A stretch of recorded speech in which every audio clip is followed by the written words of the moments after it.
Head televaatajad, oleme Haapsalus ja kraadiklaas näitab -8 kraadi. Teie olete mõnusalt ennast teleri ette seadnud, aga meie lähme purjetama. Mis paneb ühe inimese selliste -kraadidega purjetama? See on küll hea küsimus, ilmselt miljoni oma. Ma ei oskagi öelda seda. See kuidagi päris lapsepõlvest peale on üks asja tehtud juba ja nüüd nagu ei oskagi enam. Vahepeal üritasin 2 aastat, et ei tee, aga ei tulnud välja.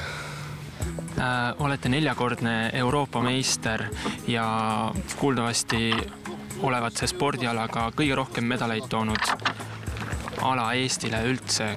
Kas see vastab tõele?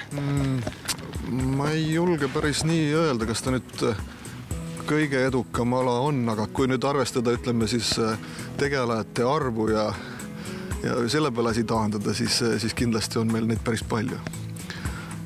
Meil on omas peres siis minul, minu isal ja mu pojal kokku on vist nüüd 21 tiitlivõistluste medalit. Et nagu päris jagu. Millised eeldused peavad olema, et sellise spordialaga tegeleda? Eks peab ikka parasjagu napaks olema.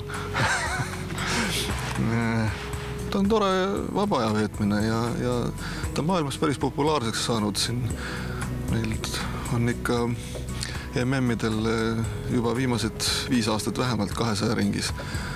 Ja riike on ka selle 16-17 kanti. Kust need jääpurjekad pärit on? Kas te tellite neid, ostate kuskilt või tänu nende spetsiifilisusele tuleb neid ise ehitada? No need on põhimõtteliselt kõik peale purjade me teeme kõik asjad nagu ise. Aga eks sõltub natukene rahakotist ka, eks väga palju on ka selliseid inimesi, kes ostavad omale kõik. Ja siis on unik inimesi, kes nagu teevad siis kõikidele, kellel vaja on. Millised on tippkiirused selle sõiduriistaga?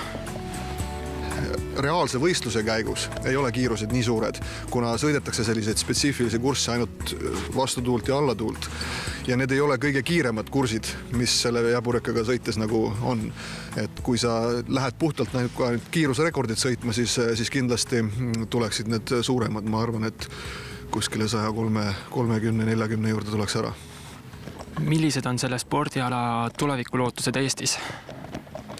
Paar Pärnu noormest on küll, kes nagu hakkavad kergelt kaela kandma.